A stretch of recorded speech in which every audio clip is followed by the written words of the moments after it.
کہ ہر عمل کو تولے گا اخلاص کی بنیاد۔ اگر عمل کرنے والا مخلص نہیں ہے تو میزان اس عمل کو رد کرے، عمل کو تولے گا نبی علیہ السلام کی سنت کی اتباع کی، فَقَوْلَهُمْ يُوزَنْ، کہ قول تولا جائے گا جو میرا عمل، کتاب اللہ نہیں تولی جائے گی، قرآن تولی جائے گی، مقروء نہیں۔ رب اشرح لي صدري ويسر لي امري واحلل عقدة من لساني يفقهوا قولي۔ حدثنا شيخنا جامع المعقول والمنقول الشيخ حاكم علي الدهلوي رحمه الله تعالى رحمة واسعة،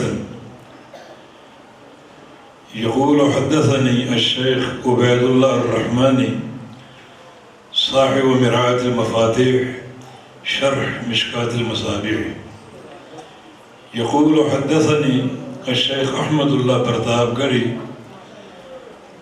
يقول حدثني شيخ الكل في الكل السيد نذير حسين محدث الدهلوي رحمهم الله تعالى رحمة واسعة، يقول حدثني الشيخ عبد الغني الشاه محدث الدهلوي عن الشيخ عبد العزيز محدث الدهلوي عن الشيخ الشاه ولي الله محدث الدهلوي،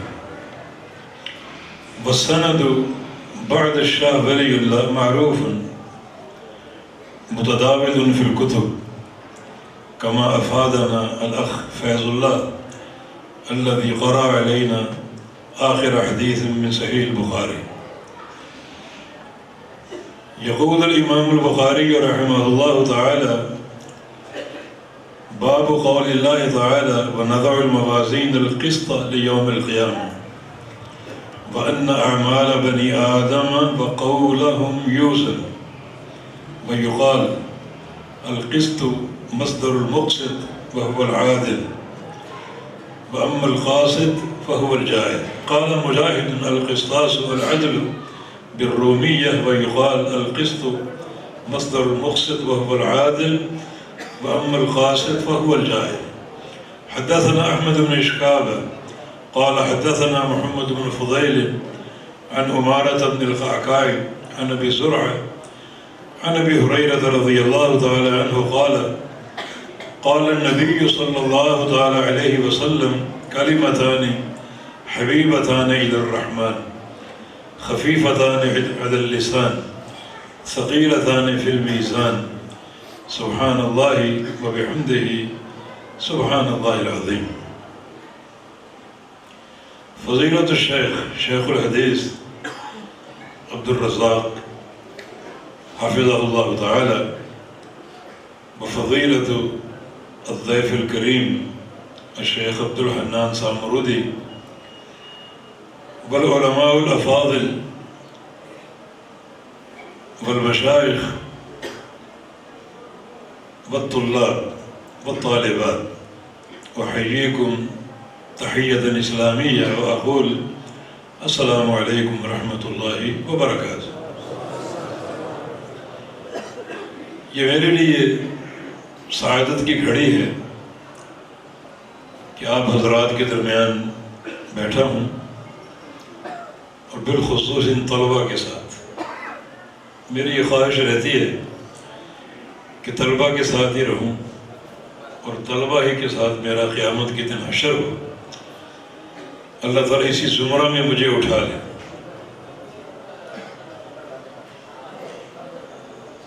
یہ وہ برگزیدہ جماعت ہے جن کو رسول اللہ صلی اللہ علیہ وسلم نے مرحبا کہا ہے۔ جب صفوان ابن عسال رضی اللہ عنہ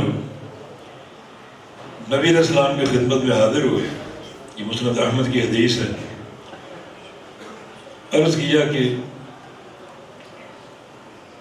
جئتک اطلب العلم، میں آپ کے پاس طلب علم کے لیے آیا ہوں۔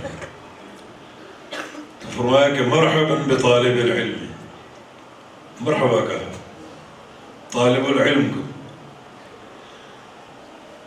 یہ طالب یہ مفرد ہے اور معرفہ کی طرف مضاف ہے،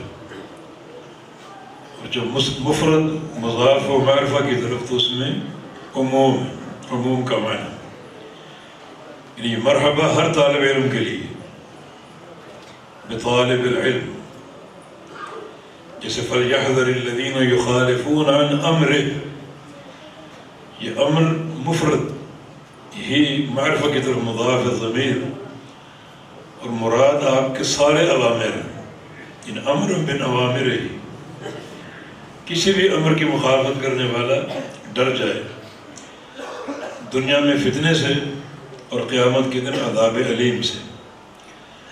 تو یا مرحبا تمام طالبان علم کے لیے ہے، تو جن زمرہ کو، جس جماعت کو رسول اللہ صلی اللہ علیہ وسلم نے خوش آمدید کہا ہو اور ترغیب اور وسعت صدر کا، وسعت قلبی کا اظہار کیا ہو، یقیناً وہ برگزیدہ جماعت ہے۔ اللہ تعالیٰ ان طلباء کو صحت اور عافیت کے ساتھ لمبی زندگی عطا فرمائے، اور آج یہ انشاءاللہ صحیح بخاری کی تکمیل کر کے میدان عمل میں داخل ہوں گے اور علماء کی صف میں شامل ہو جائیں گے۔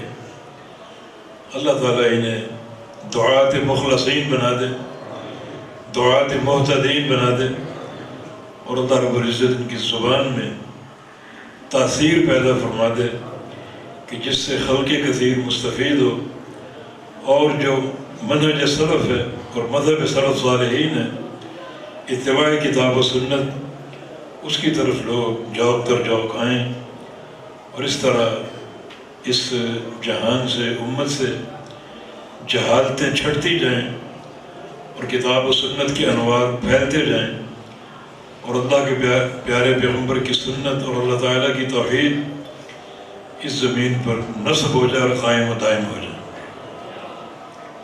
ابھی آپ نے سنا ہے کہ وقت مختصر ہے اور کچھ میری مصروفیات بھی ہیں، تو بڑی ایک محدود سے گفتگو کریں گے۔ ویسے یہ باب ایسا ہے کہ ساری رات بھی اگر لگے رہیں تو اس کا حق ادا نہیں ہوتا۔ امام بخاری رحمہ اللہ نے بڑے اس میں علوم و معارف کے خزانے ودیعت فرما دیے ہیں، اور بہت سے موضوعات اور مضامین پر مشتمل یہ باب ہے۔ یہ باب قرآن کی ایک آیت پر قائم ہے، باب قول اللہ تعالی وَنَضَعُ الْمَوَازِينَ الْقِسْطَ لِيَوْمِ الْقِيَامَةِ۔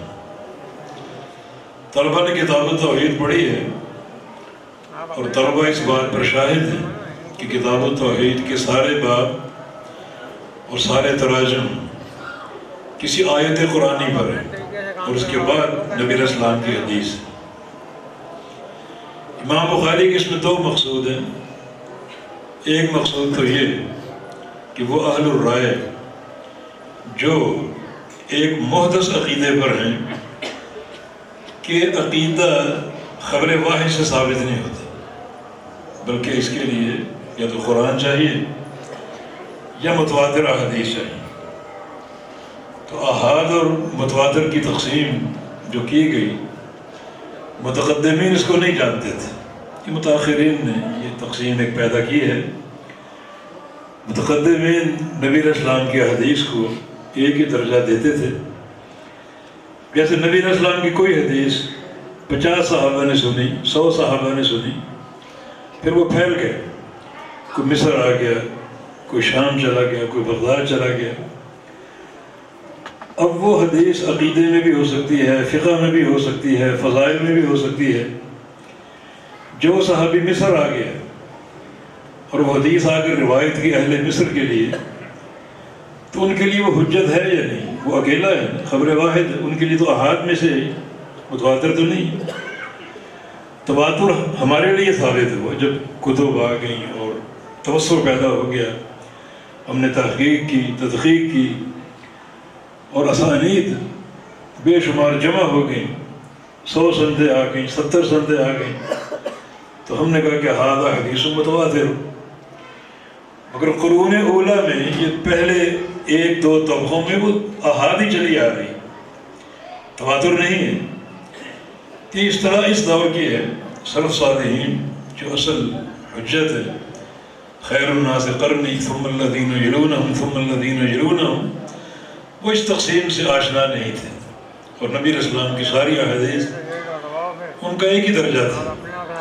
امام بخاری رحمہ اللہ نے یہ کتاب التوحید کے جو عقیدے کے مباحث ہیں، توحید کے اور توحید باسماء و صفات کے سارے تراجم قرآنی آیات پر قائم کی ہیں، ان لوگوں کے لیے جو عقیدے میں خبر واحد کو حجت نہیں مانتے، تاکہ ان کو کوئی بات کرنے کا، اعتراض کرنے کا موقع نہ ملے، اور یہ سارے ابواب قرآنی آیات پر قائم ہیں۔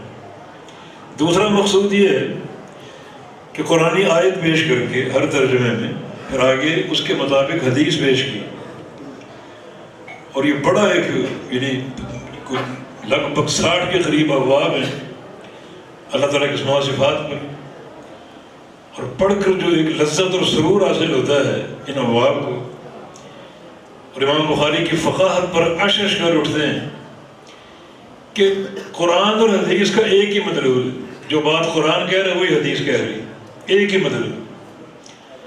اور اس طرح یہ ایک ضرب کاری منکرین حدیث پر بھی، ان سارے ابواب میں جو بات قرآن کہہ رہا ہے وہی حدیث کہہ رہی، اور جو بات حدیث کہہ رہی اس کی تصدیق قرآن سے ہو رہی۔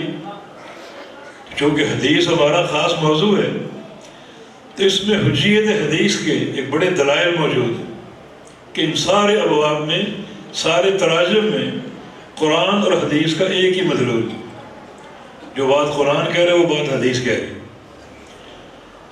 تو یہ ایک جو مسئلہ عقیدے کا مسئلہ ہے، یعنی قیامت کا مسئلہ عقیدے کا ہے، قیامت پر ایمان امور ایمان میں سے ہے۔ امور ایمان 6 ہیں، یا ایمان کی بنیادیں ارکان 6 ہیں۔ ان تؤمن باللہ وملائکتہ وکتبہ ورسلہ والیوم الآخر والقدر خیرہ وشرہ۔ تو الیوم الآخر پر ایمان لانا یہ ایمان کا رکن ہے، معنی عقیدے کا مسئلہ ہے۔ اور پھر عقیدے کے تعلق سے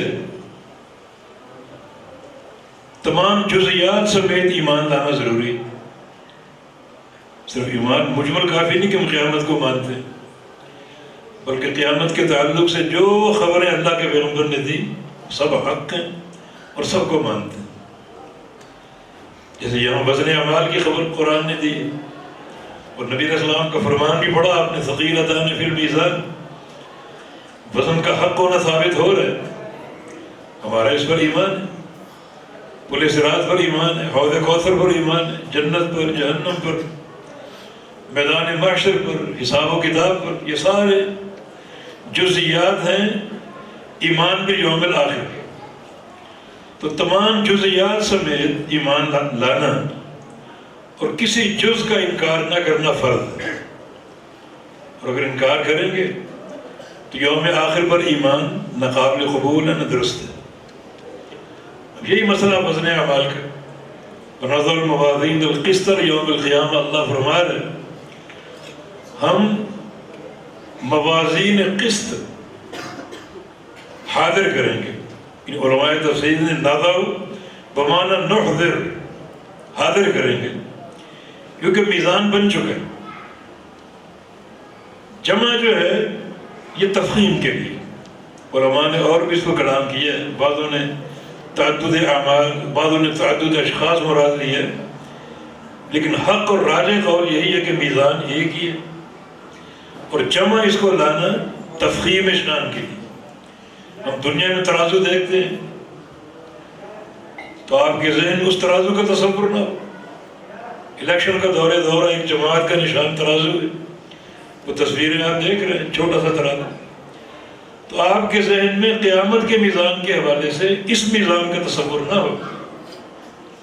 وہ میزان کیسا ہے؟ یہ حذیفہ بن یمان کی موقوف روایت حکماً مرفوع ہے کہ میزان کے ایک پلڑے میں 7 آسمان اور 7 زمینیں سما سکتی ہیں، اتنا بڑا میزان۔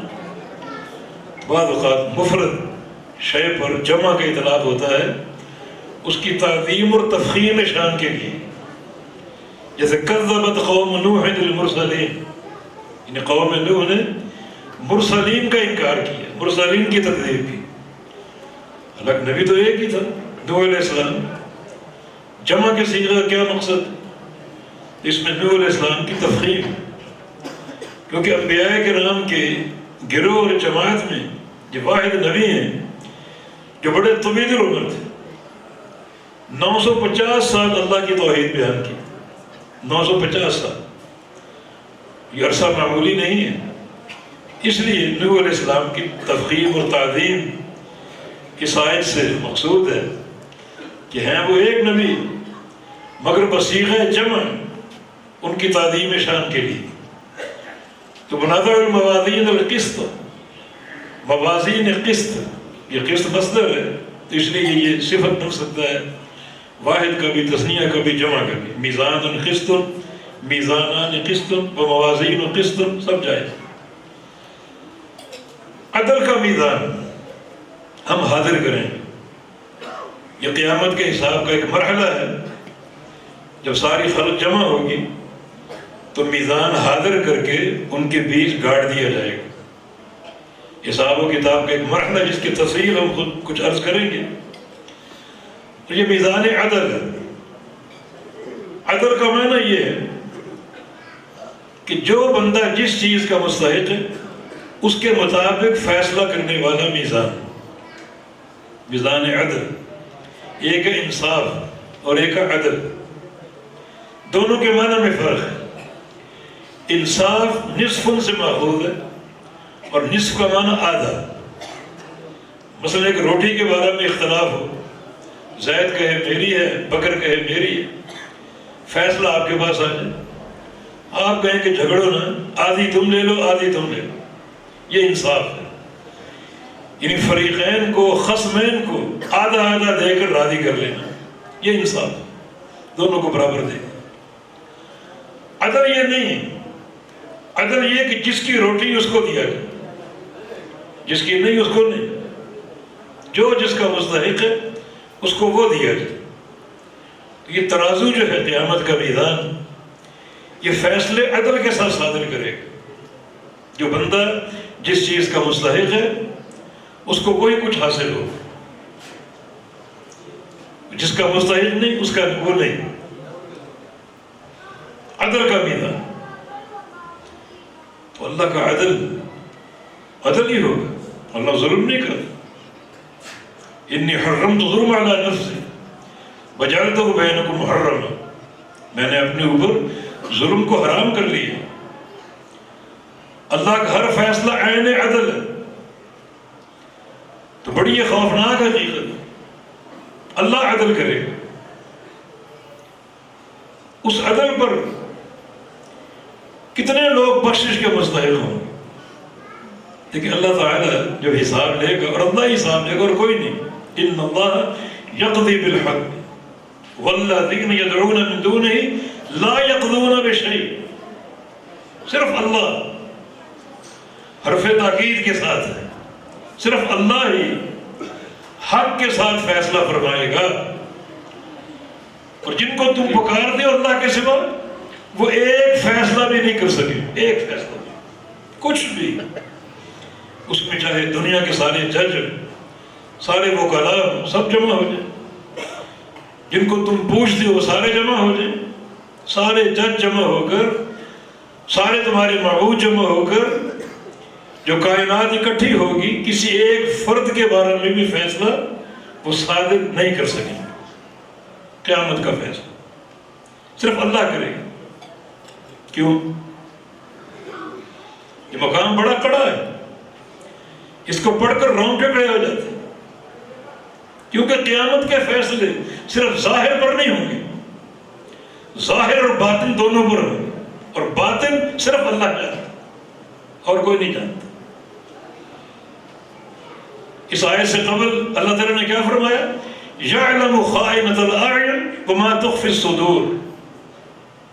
وہ اللہ جو تمہارا حساب لے گا اور عدل کے ساتھ فیصلے صادر کرے گا، وہ آنکھوں کی خیانت کو بھی جانتا ہے اور دلوں میں جو چھپے وہ بھی جانتا ہے. اخروی حساب اعمال کے ظاہر پر نہیں صرف، بلکہ باطن. یوم تبلی السرائر، یوم تبلی السرائر، تبلا بمعنی تکشف، السرائر سریرہ کی جمع، اس دن سارے بھید کھول دیے جائیں۔ ایک بندہ آئے گا، کیا لائے تم؟ میں نے 50 حج کیے تھے۔ یہ کافی نہیں، 50 حج کر لینا کافی نہیں۔ اللہ حساب لے اس حج کرنے والے کی نیت کیا تھی، حج کے تعلق سے اس کی سوچ کیا تھی۔ وَحُصِّلَ مَا فِي الصُّدُورِ، اس دن سینے کے راز کھولے جائیں گے، فیصلہ اللہ کرے گا۔ کوئی دنیا کی طاقت ایک فیصلہ بھی صادر نہیں کر سکے، کیونکہ اخروی فیصلے اور تصفیے صرف ظاہر کی بنیاد پر نہیں ہوں گی، بلکہ ظاہر اور باطن دونوں پر ہوں۔ لہذا قیامت کے دن جب فیصلے ہوں گے، بندے کا نمازی ہونا کافی نہیں، حاجی ہونا کافی نہیں، عمرے کر لینا کافی نہیں، جہاد پہ جہاد کر لینا کافی نہیں، بلکہ اللہ تعالیٰ سینے کے راز بھی کھولے گا، اس نے حساب لے۔ اب وہ حساب عدل پر ہوگا، اور اس پر جو نہلے پر دہلا، یہ میزان، اس میں 2 صلاحیتیں اللہ تعالیٰ ڈال دے گا جس نے اعمال کو تول دیں۔ 2 صلاحیت، ایک یہ کہ ہر عمل کو تولے گا اخلاص کی بنیاد۔ اگر عمل کرنے والا مخلص نہیں ہے تو میزان اس عمل کو رد کر دے۔ دوسرا یہ ہر عمل کو تولے گا نبی علیہ السلام کی سنت کی اتباع کی اساس پر۔ یہ میزان کسی اور کو نہیں جانتا کہ آپ نے باپ کی پیروی کی، دادا کی پیروی کی، خاندان کی پیروی، کسی کو نہیں جانتا، بلکہ بعض روایتوں میں جو صاحب المیزان ہے وہ امین الوحی جبریل علیہ السلام، ان سے زیادہ وحی کا عالم کون ہے؟ ان سے بڑھ کر اس دین کا حافظ کون ہے؟ ان سے بڑھ کر نبی علیہ السلام کی سنت کی معرفت کس کو ہے؟ صحیح بخاری کی حدیث ہے، رب سمین جسیم لا یدر عند اللہ جناح بعوضہ۔ بہت سے لوگ آئیں گے بھاری بھرکم اعمال کے ڈھیر لے کر، نیکیوں کے ڈھیر لے کر، اللہ تعالیٰ فرمائے گا اس بندے کو بھی اور اس کے اعمال کو بھی ترازو میں ڈال دو، ترازو میں ڈال دو، تولا جائے گا تو اس بندے کا عمل اور اس کے اعمال کا وزن اللہ کے نزدیک ایک مچھر کے پر کے برابر بھی نہیں ہوگا۔ کہاں گئے سارے عمل، کہاں گئے؟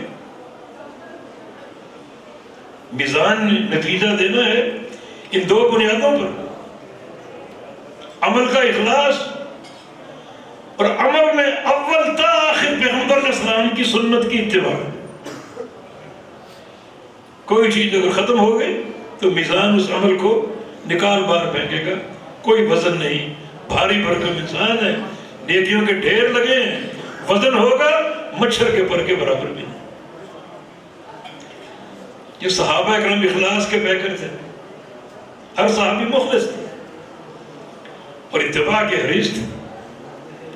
بلکہ ایک صحابی عبداللہ بن مسعود رضی اللہ عنہ، وہ تو امور عادت میں بھی نبی علیہ السلام کی اتباع کرتے تھے، کہ ان کی انفرادیت ہے، امور عادت میں کوشش کرتے کہ نبی علیہ السلام کی طرح مسکرائیں، اس میں تو اتباع فرض نہیں ہے، کوشش کرتے نبی علیہ السلام کی طرح چلیں، اٹھیں بیٹھیں، امور عادت۔ امور عبادت میں تو سارے صحابہ آپ کے فرما بردار تھے، مگر وہ امور عادت میں بھی آپ کی اتباع کرتے تھے۔ ایک بار صحابہ تھوڑا سا ان کو مذاق ایک آ گیا، ان کی پنڈلیاں تھیں پتلی پتلی، دبلے اور لاغر انسان تھے، ہنسی نکل گئی۔ اللہ کے نبی اس ہنسی کو بھانپ گئے، اس مذاق کو سمجھ گئے، فرمایا کہ لہما اثقل فی المیزان من احد، میرے عبداللہ کی جن پنڈلیوں کو دیکھ کر تم ہنس رہے ہو، جب کل قیامت قائم ہوگی ان 2 پنڈلیوں کو اللہ تعالیٰ میزان میں ڈلوا کر تولے گا تو ان کا وزن احد پہاڑ سے بھاری ہے۔ عدل کے فیصلے، یعنی عمل کے ساتھ جو یہ عدل برآمد ہو رہا ہے کہ 2 پنڈلیاں صرف بہت پہاڑ سے بھاری، ادھر ایک لعین جسیم اور سمین انسان، اعمال کے ڈھیر بھی، ان اناس من امتی یاتون یوم القیامت باعمال کامثال جبال تہامہ، ابن ماجہ کی حدیث صحیح۔ بہت سے لوگ میری امت کے قیامت کے دن آئیں گے اور تہامہ پہاڑوں جیسے اعمال کے ڈھیر لگے ہوں گے۔ تہامہ چوٹیاں، تہامہ ایک پہاڑی سلسلہ، آپ تو خوب جانتے ہیں، پشاور کے رہنے والے اور شمالی علاقے جات کے، ایک سے ایک پہاڑ، چوٹیاں چوٹیاں چوٹیاں کھڑی۔ اس طرح بعض لوگوں کے قیامت کے دن اعمال کھڑے ہوں گے چوٹیاں بن کے، ڈھیر لگے میں تاحد نگاہ، لیکن یجعلہ اللہ وباء منثورا، اللہ ان سارے اعمال کو ذرے بنا کر بکھیر کر ضائع کر دے۔ کہاں گئے وہ؟ ظاہر کہ عمل کرنے والے، عمل کی اساس لا الہ الا اللہ، تو لا الہ الا اللہ کا وزن کہاں گیا؟ جامع ترمذی کے حدیث، اوصى نوح ابنہ، نوح علیہ السلام اپنے بیٹے کو وصیت کرنی، یا بنی اوصیک بلا الہ الا اللہ، تو یہ وصیت کرتے ہو لا الہ الا اللہ۔ لا الہ الا اللہ کیا ہے؟ اگر یہ 7 آسمان اور 7 زمینیں ایک پلڑے میں رکھی جائیں اور صرف لا الہ الا اللہ ایک پلڑے میں ہو، لرجحت بہن لا الہ الا اللہ، تو لا الہ الا اللہ کا پلڑا بھاری ہو۔ یہ بدل کہاں گیا؟ نمازی ہونے سے پہلے، حاجی ہونے سے پہلے، مجاہد ہونے سے پہلے لا الہ الا اللہ کی گواہی ضروری، اس کا اقرار و اعتراف ضروری، پڑھا بھی ہوگا، اقرار بھی کیا ہوگا۔ مچھر کے پر کے برابر وزن نہیں، یہ وزن کہاں گیا؟ مسئلے کی اہمیت کو سمجھو، یہ میزان عدل ہے، عدل کے ساتھ فیصلے ہوں گے، ہمارے ظاہر اور باطن دونوں کو سامنے رکھتے ہیں۔ اس لیے قیامت کا فیصلہ کوئی دنیا کی طاقت صادر نہیں کر سکتی، صرف ایک اللہ کرے گا۔ اس کے سامنے انسانوں کا ظاہر بھی ہے اور انسانوں کا باطن بھی ہے۔ یہ ہے موازین قسط، ونضع الموازین القسط لیوم القیامہ۔ لام بمعنی فی کر لے، حروف جارہ میں تناوب ہے، ایک حرف جر دوسرے کی جگہ استعمال ہو سکتا ہے۔ بمعنی فی یوم القیامہ، ان قیامت کے دن، یہ ظرف کے معنی یا لام تعلیلیہ بنا دو، لأجل حساب یوم القیامہ، ہم عدل کے میزان لائیں گے، کیوں؟ قیامت کے حساب کے لیے۔ ان حساب کا ایک مرحلہ اس میزان سے پورا ہوگا۔ پہلا مرحلہ اعمال کی گنتی کا ہے، وہ بھی ضروری ہے۔ نمازیں 5 فرض ہیں، پوری پڑھی ہے نہیں پڑھی، روزے 29 یا 30 فرض ہیں، پورے رکھے یا نہیں رکھے، حج ایک بار فرض ہے کیا یا نہیں کیا، زکوٰۃ 2.5% فرض ہے، ادا کی یا نہیں کی، کوئی ایک پیسے کی کمی تو نہیں رہی، نمازیں کم تو نہیں، روزے کم تو نہیں، اعمال کا حساب گنتی کہتے ہیں، یہ بھی ضروری ہے۔ اب یہاں کچھ لوگ ناکام ہو جائیں گے، نمازیں پوری نہیں ہیں، روزے پورے نہیں ہیں، حج نہیں کیا، استطاعت تھی، کچھ لوگ ناکام ہو جائیں گے اور کچھ لوگ کامیاب ہو جائیں گے، نمازیں بھی پوری، روزے بھی پورے، حج بھی، عمرے بھی، زکاتیں بھی، سب مکمل، کامیاب ہو جائیں گے۔ مگر ان کا حساب ختم نہیں ہوا، آگے بڑھو، آگے میزان ہے، ان اعمال کو میزان میں ڈالو، میزان تولے گا۔ اب یہاں بے شمار لوگ گر جائیں گے، یا اخلاص مفقود ہے، ریاکار تھے، یا پیغمبر علیہ السلام کی سنت کی اتباع مفقود ہے، سنت کی اتباع، اخلاص موجود ہے، سنت کی اتباع نہیں۔ حالانکہ فرض یہ ہے ہر عمل ابتدا سے انتہا تک مطابق ہو پیغمبر علیہ السلام کے طریقے اور آپ کی سنت کی۔ نماز کیسے پڑھنی؟ صلو کما رأیتمونی اصلی، کسی اور کا طریقہ نہیں، حج کیسے کرنا ہے؟ خذوا عنی مناسککم، اللہ کے نبی کی اتباع، اللہ کے حبیب کی اتباع۔ زکوٰۃ کے تعلق سے بھی نبی علیہ السلام فرمایا کہ قیامت کے دن ایسا نہ ہو تم لوگ میرے پاس آؤ، کندھے پر اونٹ دھاڑ رہا ہو، چنگاڑ رہا ہو، یا گائے جو ہے وہ چیخ رہی ہو، یا بکری چیخ رہی ہو، یعنی زکوٰۃ پوری نہیں۔ پھر کیا کرو گے؟ اغثنی، مجھے بچا لو، مجھے بچا لو، مجھے بچا لو۔ اس وقت میں کہوں گا قد بلغت، میں نے دین پہنچا دیا تھا، نظام زکوٰۃ واضح کر دیا تھا، ہر امر میں اللہ کے پیغمبر کی اتباع۔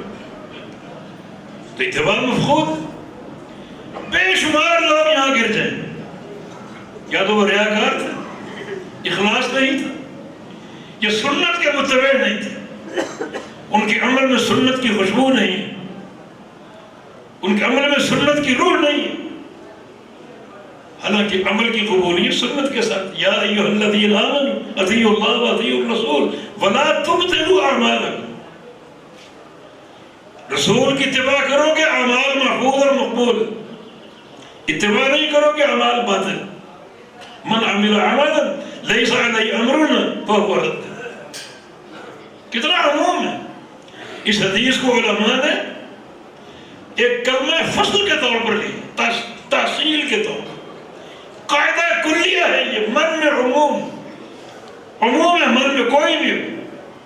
اور عامل عمل، عمدن کی تنکیر کی، کوئی بھی عمل چھوٹا ہو بڑا ہو، لیلی ہو نہاری ہو، اعتقادی ہو عملی ہو، اس کا تعلق استحباب سے، کوئی بھی عمل، بندہ کوئی بھی ہو، عمل کوئی بھی ہو، بس لیس علیہ امرنا، ہمارا ٹھپا اس پر نہیں، اس عمل کو ہماری اتباع حاصل نہیں، فہو رد، یہ ہوا کا مرجع۔ عمل بھی ہو سکتا ہے، من بھی ہو سکتا، عمل بھی مردود ہے، عمل کرنے والا بھی مردود۔ یہ اساسی شرط ہے، انما الاعمال بالنیات۔ امام بخاری رحمہ اللہ نے آغاز کتاب سے یہ فکر آپ کو دی ہے، اپنے طلبہ کو دی، پڑھنے والوں کو دی۔ آغاز کتاب میں دو چیز، ایک ہے باب بدء الوحی، اشارہ یہ بلکہ صراحت یہ کہ یہ دین وحی، یہ دین آرا نہیں، دین تخرصات نہیں ہے، یہ دین وحی۔ اور پھر انما الاعمال بالنیات، یہ دین اخلاص ہے۔ ہر عمل کی روح دو چیزوں کے ساتھ ہے، اخلاص کی حفاظت کے ساتھ اور پیغمبر علیہ السلام کی سنت کی اتباع کے ساتھ۔ جہاں سے کام شروع ہوا، سلسلے کا آغاز ہوا، وہیں پر اس کا اختتام ہوا۔ باب قول اللہ تعالی وَنَضَعُ الْمَوَازِينَ الْقِسْطَ لِيَوْمِ الْقِيَامَةِ، وہی فکر ہے جو موازین قسط ہے، ان پر اعمال کا وزن اور کامیابی انہی دو بنیادوں پر ہے، اعمال کا اخلاص، نیت کا اخلاص اور پیغمبر علیہ السلام کی سنت کی اتباع۔ جہاں سے سلسلہ شروع ہوا وہیں پر اختتام کیا کہ اعمال کی صحت اور قبولیت ان دو شرطوں پر قائم ہے، ایک نیت کی حفاظت و اخلاص ہو، دوسرا عمل میں پیغمبر علیہ السلام کے طریقے اور آپ کی سنت کی اتباع۔ اور آگے فرمایا وَأَنَّ أَعْمَالَ بَنِي آدَمَ وَقَوْلَهُمْ يُوزَنُ، دو نسخے ہیں، وَأَنَّ أَعْمَالَ بَنِي آدَمَ وَقَوْلَهُمْ يُوزَنُ، اور ایک ہے وَأَعْمَالَ بَنِي آدَمَ وَأَقْوَالَهُمْ تُوزَنُ، دو نسخے سے۔ اعمال کے سامنے اقوال، بنو آدم کے اعمال بھی تولے جائیں گے، اقوال بھی تولے جائیں گے۔ جو عمل ان جوارح اور اعضاء سے کیے، وہ اعمال قلبی ہوں، اعمال جوارح ہوں، سب کا وزن ہوگا۔ اقوال کا بھی، زبان سے جو بھی بات کہو گے، اچھی ہو یا بری، اس کا وزن ہوگا۔ اور اگر قول تو قول جائے مصدر، قال یقول قولا وقیلا، یعنی ان کا بات کرنا مصدری معنی۔ بنو آدم کے اعمال وہ اعمال جوارح کے بھی ہیں، اعمال لسان بھی ہیں، اور قولہم کو خاص طور پہ ذکر کیا، ان کا بات کرنا بھی تولا جائے۔ کیا معنی ہے اس کا؟ دراصل امام بخاری کے دور میں تفسیر کا وقت نہیں، ایک فتنہ کھڑا کیا گیا خلق قرآن کے حوالے سے۔ امام بخاری رحمہ اللہ کو ایک آزمائش میں ڈالا گیا. ہر دور میں حاسدین ہوتے. سوال یہ نہیں کیا کہ ما تقول فی القرآن، کہ قرآن کے بارے میں کیا خیال. یہ سوال ہوتا، جواب یہ ہوتا القرآن و کلام اللہ غیر مخلوق. نہیں، سوال یہ کیا ما تقول فی لفظ کا بالقرآن. علماء اس کو جانتے سمجھتے، جو حلال نہیں جانتے. امام بخاری نے فرمایا لفظی بالقرآن مخلوق، کیونکہ لفظ میرا عمل ہے. بقولہم یوزن، یہ قول تولا جائے گا جو میرا عمل ہے. کتاب اللہ نہیں تولی جائے گی، قرآن تولی جائے گی مقروء نہیں، لفظ تولا جائے گا ملفوظ نہیں، قول تولا جائے گا مقول نہیں. قول میرا عمل ہے اور مقول کتاب اللہ ہے. قرآن میرا عمل ہے اور مقروء کتاب اللہ ہے. تو سوال ایسا کیا گیا جو حلال اس کو نہ سمجھ سکے. امام احمد حنبل کا قول ہے من قال لفظی بالقرآن مخلوق فهو جہمی. جو یہ کہے لفظی بالقرآن مخلوق وہ جہمی. حالانکہ بات صحیح ہے، جہمی تغلیظاً کا کہ اس جملے سے بہت سے لوگ دھوکہ کھا سکتے. اس کا سدے بار کیا ہے، جملہ صحیح، کیونکہ میرا پڑھنا میرا عمل ہے. افعال العباد مخلوق اور کلام اللہ غیر مخلوق. وزن کلام اللہ کا نہیں، وزن میرے عمل کا. قرات میرا عمل ہے، قول میرا عمل ہے، قرات میرا عمل ہے. اس کو تولا جائے گا. خلق و افعال العباد امام بخاری کی بڑی جامع کتاب، طلبہ اس کا ضرور مطالعہ کریں، اس میں ساری تفسیر موجود ہے. تو قول ہم نے ایک جو جمود تھا اس کو توڑنے کی کوشش کی، اور جو ایک غلط فکر لوگوں میں پھیلائی گئی اس کا رد مقصود تھا. وقولہم یوزن ویقال، وقال مجاہد القسطاس العدل بالرومیہ. قسطاس، امام بخاری لغت کے بھی امام تھے، جو کہ موازین قسط کا ذکر ہوا، قسط مادے کا. تو قرآن کی ایک آیت وزنوا بالقسطاس المستقیم، اس کا معنی بھی بتا گئے. القسطاس العدل بالرومیہ، رومی زبان کا لفظ ہے، یعنی معرب ہے. معرب لفظ جب عربی میں داخل ہوتا ہے تو عربی بن جاتا ہے. اس پر عربی قواعد نحوی صرفی سارے منطبق ہو جاتے ہیں. وزنوا بالقسطاس المستقیم، اب یہ قسطاس معرب باللام بھی ہے، موصوف بھی ہے، آگے المستقیم اس کی صفت بھی ہے. اور پھر جو اعراب جار مجرور سارا، وہ سارا اعراب بھی قائم ہے کیونکہ عربی بن چکے. بمعنی عدل، بمعنی عدل. آج کل جسٹس کا لفظ بولتے ہیں عدل کے لیے، ہو سکتا ہے جسٹس اور قسطاس دونوں کا تقریباً مخرج برابر نظر آتا ہے، وہی مراد ہو. اور آگے امام بخاری رحمہ اللہ نے ایک اور لغوی مسئلہ حل کیا ہے. وَيُقَالُ الْقِسْطُ مصدر المقسط فهو العادل وَأَمَّا الْقَاسِط فهو الْجَائِرُ. قسط مقسط کا مصدر. اشکال یہ کہ مقسط باب افعال اور قسط ثلاثی مجرد، تو باب افعال کا مصدر قسط کیسے ہو سکتا ہے؟ اس کے دو جواب ہو سکتے ہیں. ایک یہ کہ یہ مصدر بحذف زوائد ہے، اصل اقساط ہے، اقسط یقسط اقساط، زوائد حذف کرتے تو قسط باقی بچتا ہے. دوسرا جواب یہ کہ مصدر ثانی اقسط یقسط اقساط و قسط، مصدر ثانی. اب عربی زبان کی آپ گہرائی دیکھیں، مادہ ایک ہی قاف سین طا، لیکن اقسط قسطن ہو تو بمعنی عدل ہے، اور قسط قسطن ہو تو بمعنی ظلم. وَأَمَّا الْقَاسِطُونَ فَكَانُوا لِجَهَنَّمَ حَطَبًا. اور المقسطون عَلَى مَنَابِرَ مِن نُورٍ عَنْ يَمِينِ الرَّحْمَنِ وَكِلْتَا يَدَيْهِ يَمِينٌ. جو مقسط ہوں گے قیامت کے دن رحمان کے دائیں طرف نور کے ممبر پر بیٹھے ہوں گے، اور رحمان کے دونوں ہاتھ دائیں. یہ دونوں ہاتھوں کا اس بات بھی ہے، اور کلتا یدیہ یمین، اللہ تعالیٰ کے دونوں ہاتھ دائیں ہیں. پھر صحیح مسلم کا ذکر ہو رہا تھا، صحیح مسلم میں بائیں ہاتھ کا بھی ذکر ہے، بظاہر تعارض ہے لیکن تعارض نہیں۔ ایک جواب تو یہ کہ کلتا یدیہ یمین صحیح بخاری کی روایت ہے جو سند اقوی ہے صحیح مسلم کی روایت سے، لہذا راجع اس تعارض ہو تو ترجیح کا قانون لاگو ہوتا ہے۔ تو کلتا یدیہ یمین کی روایت زیادہ راجع ہے باعتبار قوت سند کی بنا۔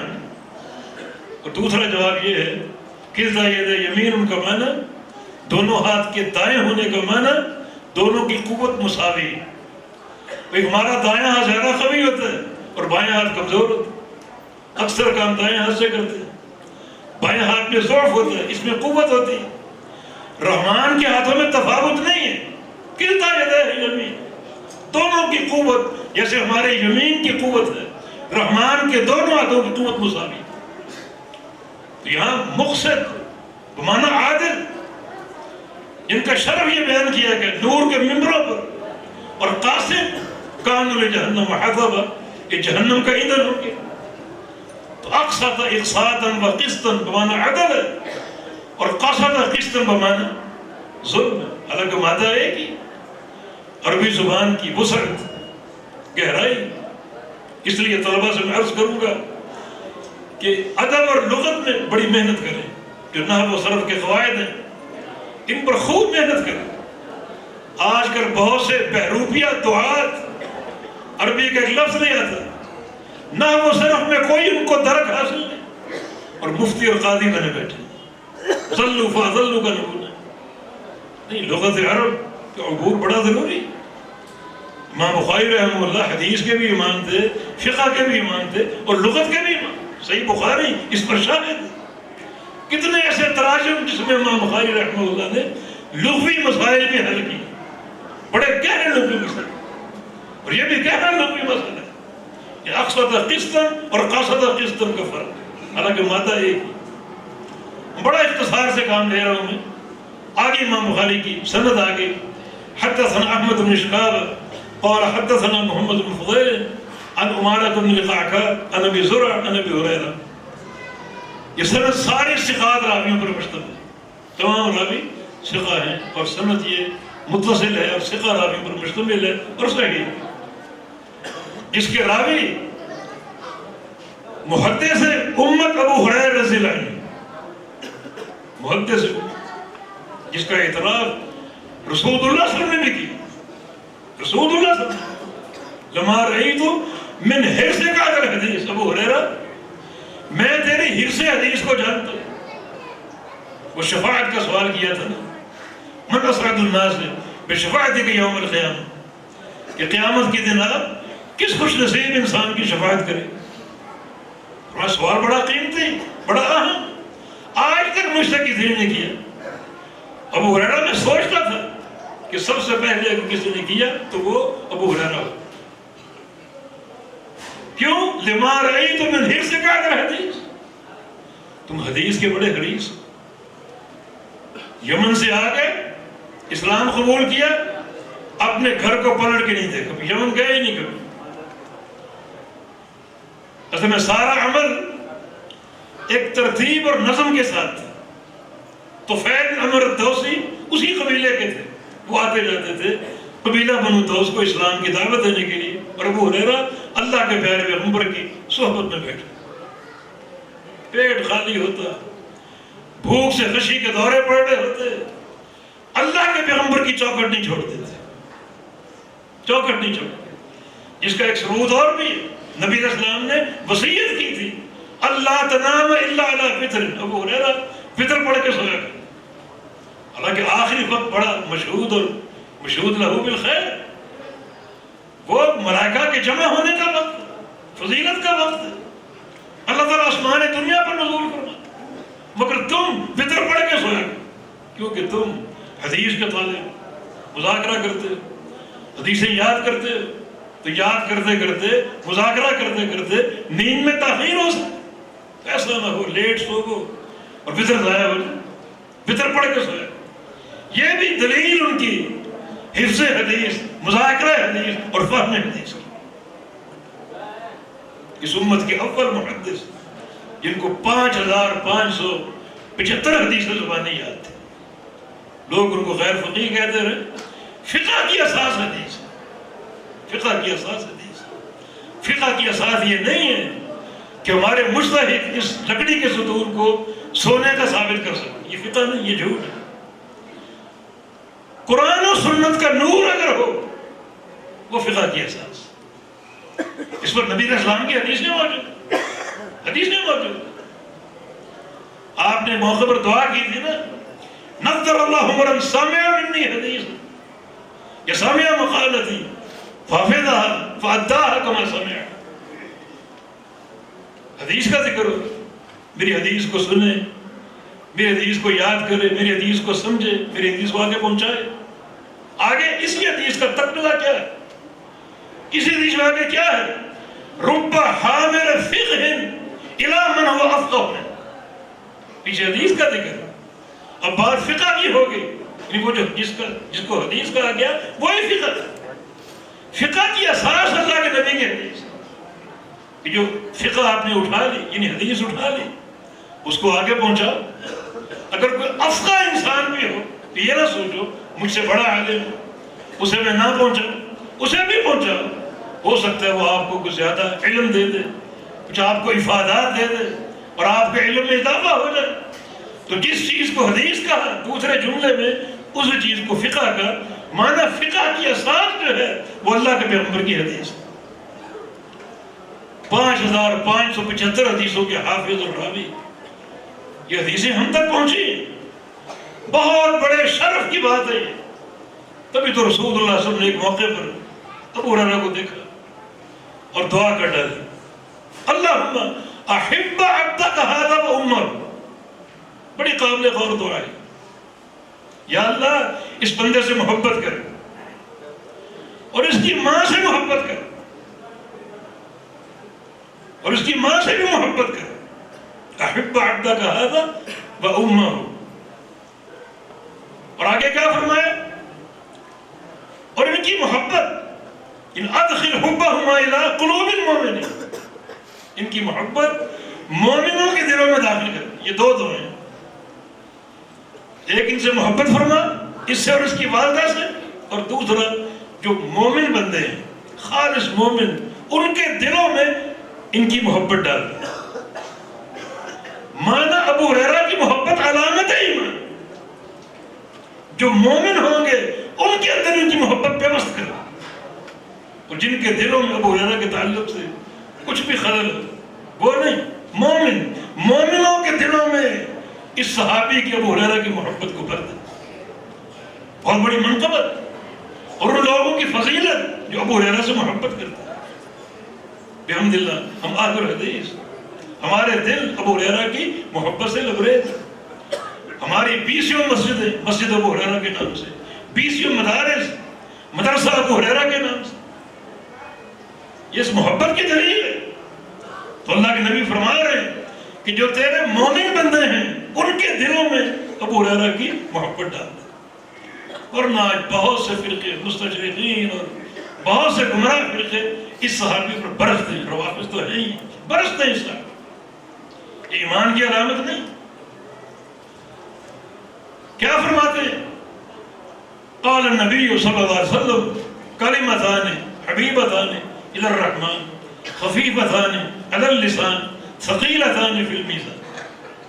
کلمتان دو کلمے، معنی دو جملے. کلمۃ بہا کلام قد یؤم. صاحب الفیہ کہتے ہیں کلمہ بولتے مراد کلام ہوتا ہے، کیونکہ کلمہ لفظ مفرد کا نام ہے اور کلام جملہ مفیدہ کا. اور یہ کلمتان جو ہیں سبحان اللہ بحمدہ، یہ الفاظ مفردہ نہیں ہیں، جملے مفیدہ ہیں. یعنی دو جملے، دو کلام. کلام کیوں کہا؟ یہ کلام اللہ کا ہے.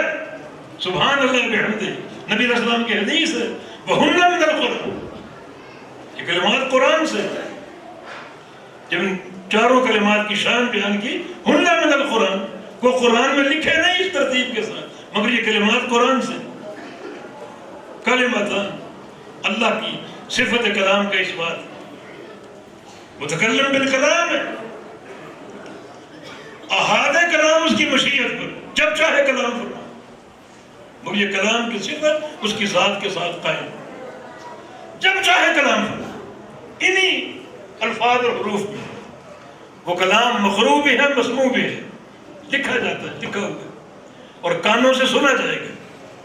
اللہ تعالیٰ قیامت کے دن سارے بندوں کا حساب لے گا، وہ حساب بالکلام ہے اور لوگ سنیں گے۔ وَكَلَّمَ اللَّهُ مُوسَىٰ تَكْلِيمًا، اللہ نے موسیٰ سے کلام کیا، موسیٰ سے کلام کیا۔ یہ خصوصیت ہے نا، انہوں نے اللہ کا کلام سنا، یہ خصوصیت۔ ورنہ میرے بھائی یہ قرآن اللہ کا کلام ہے اور اللہ کی باتیں ہم سب سنتے اور پڑھتے ہیں، تو پھر کلام اللہ کا اطلاق ہم پر بھی ہوتا ہے۔ موسیٰ علیہ السلام کی فضیلت کیا ہے؟ فضیلت یہی ہے، انہوں نے اللہ کا کلام سنا، کلام الرحمن مسموع ہے، انہی الفاظ اور حروف کے ساتھ سنا ہوتا ہے، سنتے ہم بھی ہیں۔ تو کیا فرق ہے ہم میں اور موسیٰ علیہ السلام؟ انہوں نے براہ راست کلام الرحمن سنا، صفت کلام کا اس بات۔ جو لوگ اس صفت میں تعویلیں کرتے ہیں، اس صفت کو مانتے نہیں، طرح طرح کے اشکال پیش کرتے ہیں۔ جناب اگر اللہ کی صفت کلام کو مان لیں تو اللہ کا احتیاج لازم آئے گا، احتیاج۔ ہم کلام کرتے ہیں اور کلام کرنے کے لیے ہمیں کچھ اعضاء کی ضرورت ہے، زبان ہے، حلق ہے، ہونٹ ہے، کچھ حروف ہونٹوں سے ادا ہوتے ہیں، کچھ زبان سے ادا ہوتے ہیں، کچھ حلق سے نکلتے ہیں، مختلف مخارج۔ تو اللہ کا احتیاج لازم ہے۔ اللہ پر احتیاج کہاں سے آ گیا؟ جب لیس کمثلہ شیء اسماء و صفات کے باب کی بنیاد ہے، تشبیہ کہاں سے آ گئی؟ اس باب میں داخل ہو جاؤ، اس آیت کریمہ کو پڑھ کر، لیس کمثلہ شیء، اللہ تعالیٰ مخلوقات کی مشابہت سے پاک ہے۔ یہ بات تب کہو جب کلام ہو کا کلام نہ ہو، یہ تو نہیں ہے۔ کلامنا کما یلیق بنا وکلام الرحمن کما یلیق بجلالہ۔ جب یہ فرق ہے تو تشبیہ کا محظور کہاں سے آئے اور احتیاج کہاں سے آئے؟ کتنی مخلوقات اللہ تعالیٰ کی ان اعضاء کے بغیر بولتے۔ اللہ نے آسمانوں سے کلام نہیں کیا، انہوں نے جواب نہیں دیا، پہاڑوں سے، زمین سے۔ زمین کی کون سی زبان ہے، کون سا حلق ہے، کون سے دانت ہیں، کون سے ہونٹ ہیں؟ پہاڑوں کے کون سے ہونٹ، آسمانوں کے کون سے ہونٹ ہیں، کون سی زبان؟ صحیح بخاری کی حدیث ہے، رسول اللہ صلی اللہ علیہ وسلم نے فرمایا انی اعرف حجر کان بمکہ کان یسلم علی قبل ان ابعث۔ صحیح بخاری، میں ایک پتھر کو جانتا ہوں مکہ میں جب بھی اس پتھر کے پاس سے گزرا نبی بننے سے پہلے، پتھر سے آواز آئی السلام علیکم یا محمد۔ پتھر کیسے بولے، کس زبان سے، کون سے ہونٹوں سے، کون سے حلق سے؟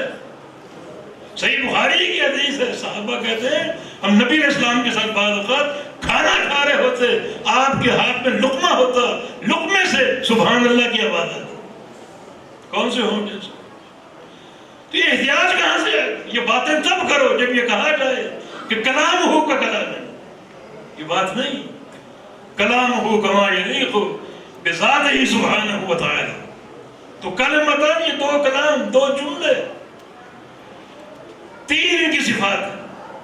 حبیبتان للرحمن، رحمان کو محبوب۔ اس جملے میں بھی رحمان کی دو صفات، ایک اس کی صفت رحمت ہے، رحمان سے مترشح ہو رہی، اور دوسرا حبیبتان، صفت محبت، صفت محبت۔ محبت کا معنی کیا ہے اور رحمت کا معنی کیا ہے؟ کیونکہ قرآن نے خود اس باب میں تصفیہ کر دیا۔ سورہ یوسف اللہ تعالیٰ کیا فرمایا؟ اِنَّا جَعَلْنَاهُ قُرْآنًا عَرَبِيًّا۔ لوگوں سن لو، یہ قرآن عربی ہے۔ اس جملے کا فائدہ کیا ہے؟ دنیا جانتی ہے عربی، معنی اس کا ہر لفظ جو ہے وہ عربیت پر ہو۔ لفظ یدن عربی میں اس کا کیا معنی؟ لفظ رحمت عربی میں اس کا کیا معنی؟ لفظ محبت عربی میں کس معنی پر؟ اب یدن کا معنی آپ قوت کریں، قدرت کریں، اور محبت اور رحمت کا معنی ارادہ انعام کریں، تو عربی زبان میں نہیں. تو تعویل کسی قرینے کے تحت ہوتی. یہ قرینہ تشبیہ کا، اور قرینہ کیا ہے؟ تغیر کا. یہ رحمت اور محبت صفات انفعالی ہیں، تغیر کا مستلزم ہے. بندہ ایک نارمل بیٹھا ہوتا ہے، کسی کو دیکھا اس سے محبت ہے تو اندر کے جذبات تبدیل ہوتے ہیں. یہ تغیر ماننا پڑے گا.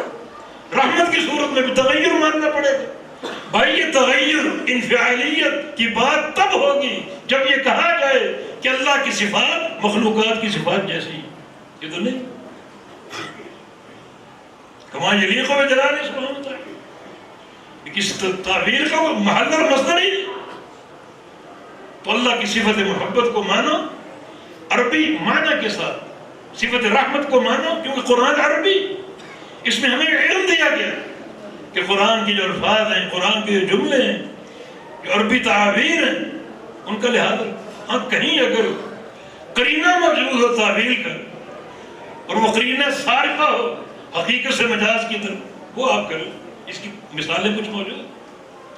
اگر کہا جائے کہ میں نے شعر کو خطبہ دیتے ہوئے سنا، قرینہ ہے، شعر تو خطبہ نہیں دے سکتا. مانا کسی بہادر انسان. یہ جملہ کسی دور میں ہم بولتے تھے، علامہ شان علیہ صحیح رحمہ اللہ شعر کی طرح کرتے تھے، شعر کی طرح دھاڑتے تھے، تو قرینہ موجود ہے. وہ قرینہ صارفہ واقعہ درست ہے. تو تعبیر کا قرینہ ہونا چاہیے. یہ اللہ تعالیٰ کی دو صفات کا اثبات ہے، صفت محبت حبیبتان سے، اور صفت رحمت الی الرحمن سے، اور خفیفتان علی اللسان. یہ دونوں جملے زبان پر ہلکے ہیں، زبان پر ہلکے ہیں. اس میں دو فائدے دیے گئے. ایک فائدہ یہ کہ ہلکے ہیں تو کثرت سے پڑھو. جو عمل ہلکا ہے، آسان ہے، اسے چھوڑنا ایک بہت ہی محرومی. ایک ہلکا عمل شریعت نے آپ کو دیا، اس سے آپ کیوں صرف نظر کرتے؟ خوب پڑھو اس کو. پھر یہ رحمان کو محبوب بھی، جس چیز سے رحمان کو محبت ہے آپ بھی اسے محبت کریں. اور دوسری چیز یہ ہے کہ بچے آپ کے یہاں پیدا ہوتے ہیں، بچوں کی زبان ابتدا میں ہلکی ہوتی، ثقیل الفاظ اٹھا نہیں پاتے، اور یہ دو کلمے، دو جملے ہلکے ہیں.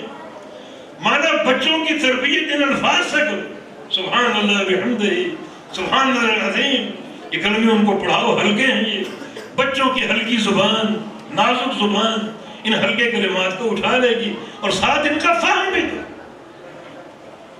ان کلمات میں کیا علم ہے، کیا دعوت ہے، کیا پیغام ہے. یہ دو جملے پوری عقیدہ توحید کی اساس ہے. زبان پر ہلکے اور ثقیلتان فی المیزان. جب کل قیامت کا دن ہوگا میزان میں بھاری ہوگا.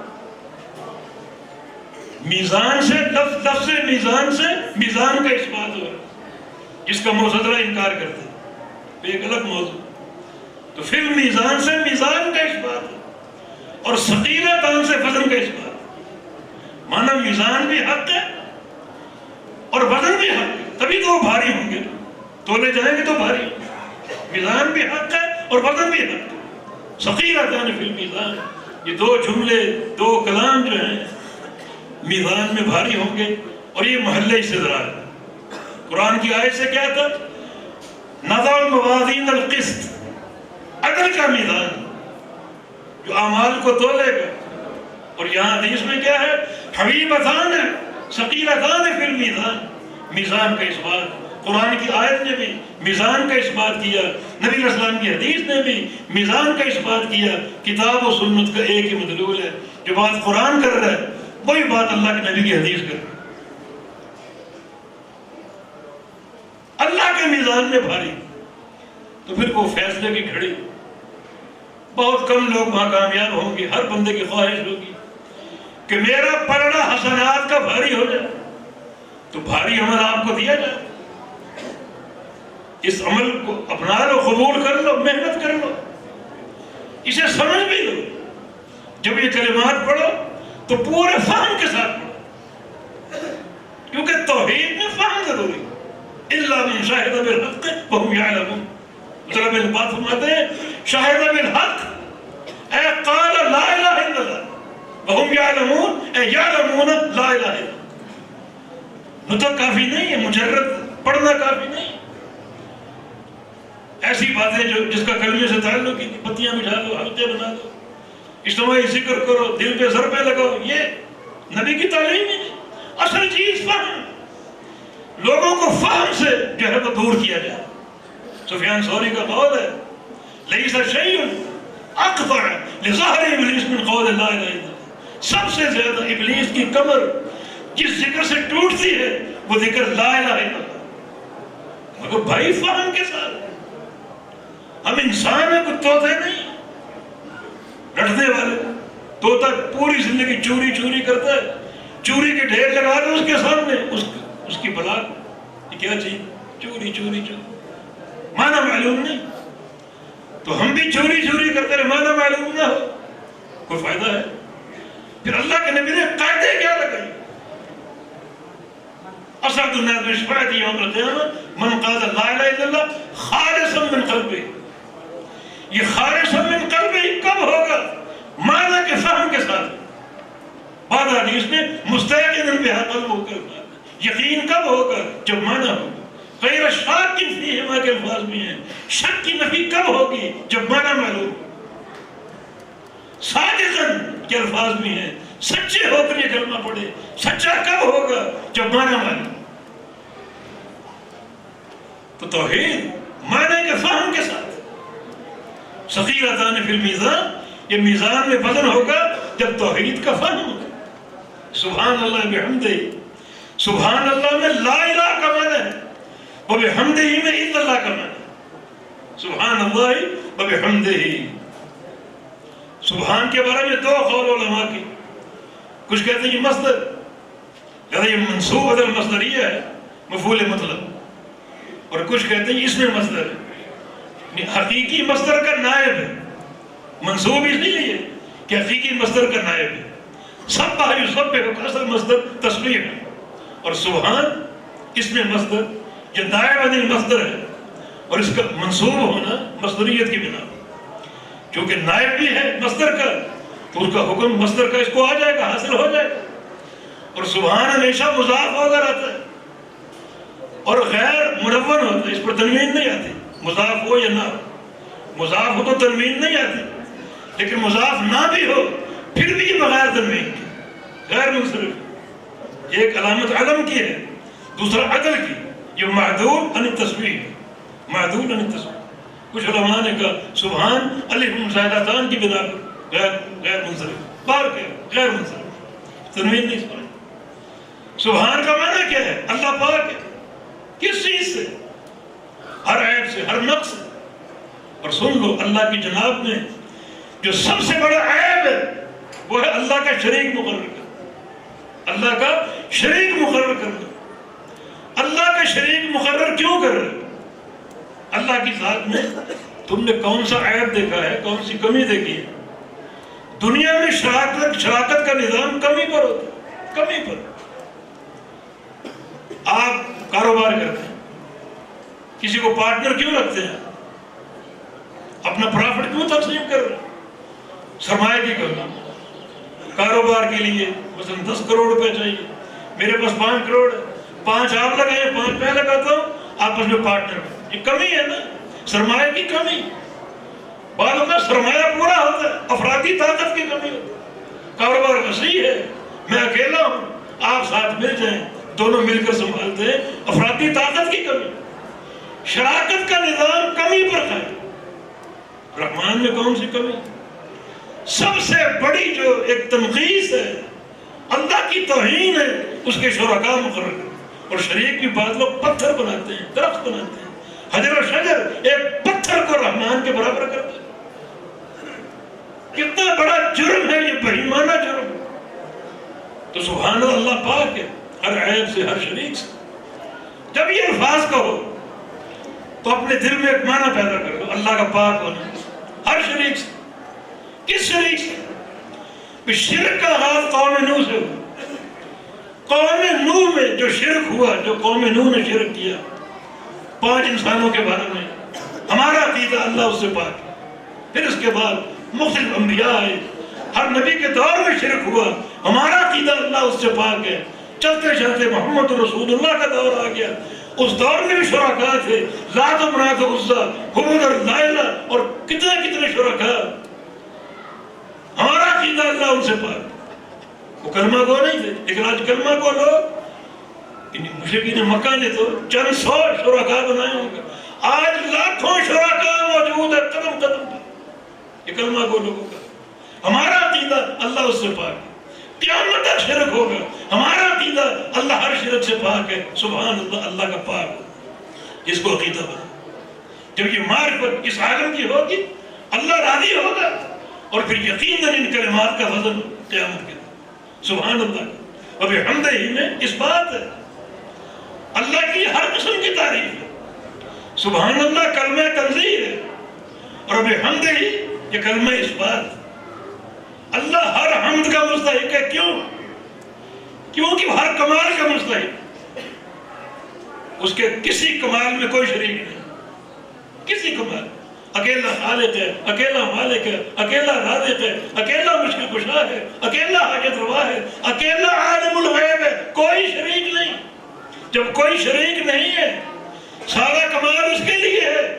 جب سارا کمال اس کے لیے ہے، ساری حمد بھی اسی کے لیے۔ الحمدللہ رب العالمین، جو پہلا عقیدہ، ساری تعریفیں اللہ کی۔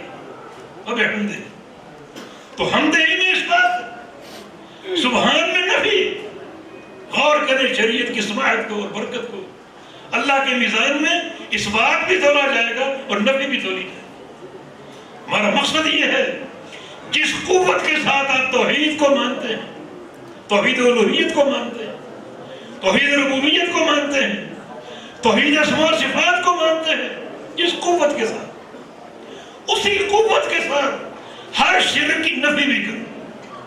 جس قوت کے ساتھ اس بات ہے، اسی قوت کے ساتھ نفی بھی ہو، کیونکہ اللہ کے میزان میں اس بات بھی تولا جائے گا اور نفی بھی تولی جائے گی، وبحمدہ ہی بھی تولا جائے گا اور سبحان اللہ بھی تولا جائے گا۔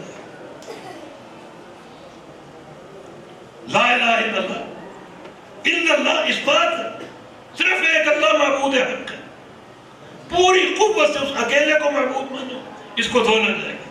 اور لا الہ کو بھی پوری قوت سے مانو، اس کے سوا کوئی معبود نہیں ہے۔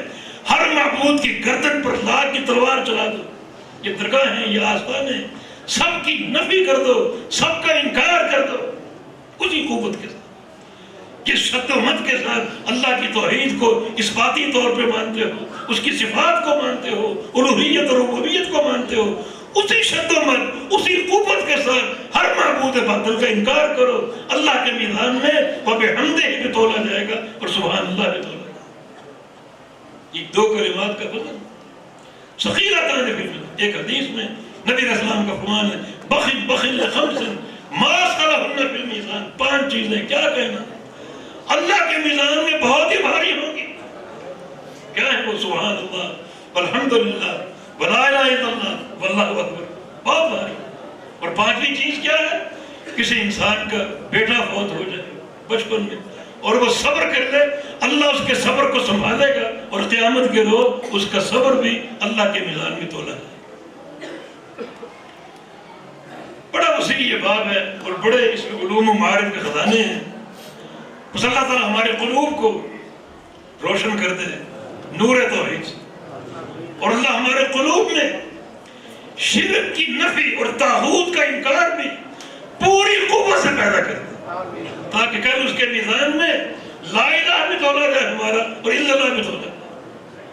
بہت سے لوگ کہتے ہیں کہ بس یہ ربوبیت کا کرنا، سب کچھ اللہ سے ہونے کا یقین، غیر اللہ سے کچھ نہ ہونے کا یقین، الہ الا اللہ کا معنی، الہ الا کا معنی نہیں، یہ کلمہ توحید الوہیت کا ہے، ربوبیت کا نہیں۔ الوہیت کی تعلیم بولو، ہر معبود باطل کا انکار سکھاؤ، ایک اللہ کا اقرار، ایک اللہ کی توحید، اسی کی عبادت، وہی رب ہے، وہی الہ ہے، وہی مشکل کشا۔ یہ تعارف پیش کرو، سب کچھ اللہ سے ہونے کا یقین درست ہے، مگر یہ لا الہ الا اللہ کا معنی نہیں. لا الہ کی اساس توحید الوہیت ہے. اس کو اپنے اندر روشن کرو، اس علم کو عام کرو، چپے چپے پر توحید کو قائم کرو. ہم جانتے ہیں کہ یہ پاکستان لا الہ الا اللہ کی بنیاد پر حاصل ہے، مگر لا الہ کی تنفیذ نہیں.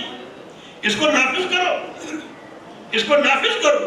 اور میرے عزیز طلبہ، آپ علماء کی صف میں داخل ہو رہے ہیں اور آپ دنیا کے محترم طبقہ میں شامل ہیں. دیکھو پاکستان میں سب سے بڑھ کر عزت کس کی ہے؟